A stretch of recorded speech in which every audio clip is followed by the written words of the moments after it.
Magandang araw mga ka-Smart Pinoy. Maganda nga ang bahay mo pero tatagal ba? Alam mo ba na ang flooring at wall finishes ang sikreto sa tibay at style ng iyong tahanan? Marami sa ating mga Pinoy ang napapatingin lang sa ganda ng sahig at pader. Naku po, hindi pwedeng puro porma lang. Dito sa Pilipinas kung saan madalas ang ulan at mataas ang humidity, kailangan talaga nating maging praktikal sa pagpili ng materyales. Isipin mo na lang, bumili ka ng magandang tiles pero after ilang buwan, may mga lamat na. O kaya naman, nagpakamahal ka sa pintura pero kung saan-saan na nagbabubble at nagpe-peel off. Sayang ang pera, di ba? Pero wag mag-alala, may solusyon tayo para sa'yo. Una sa listahan, ang ceramic o porcelain tiles. Matibay ito, madaling linisin, at maraming designs na pwedeng pagpilian. Perfect sa sala at kusina, kung saan madalas ang traffic at tumatapon ng tubig.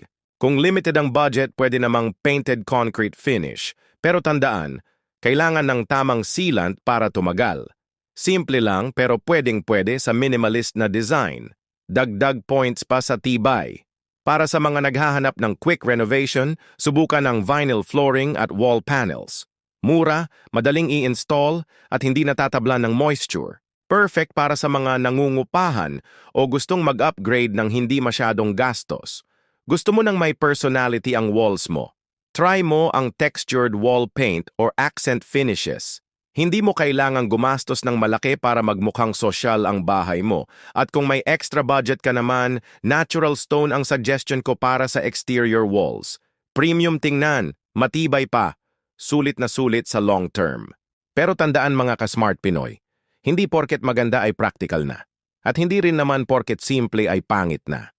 Ang importante ay ang tamang pagpili base sa gamit ng space at sa budget mo. Nagustuhan mo ba ang mga tips na to?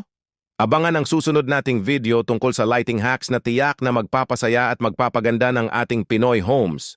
I-click ang subscribe button at notification bell para updated ka sa mga susunod pa nating home improvement tips. Share mo rin sa mga kaibigan mo para mas maraming Pinoy ang matututo. Salamat sa panonood mga ka-Smart Pinoy. Hanggang sa susunod, mabuhay ang Pinoy Home Improvement.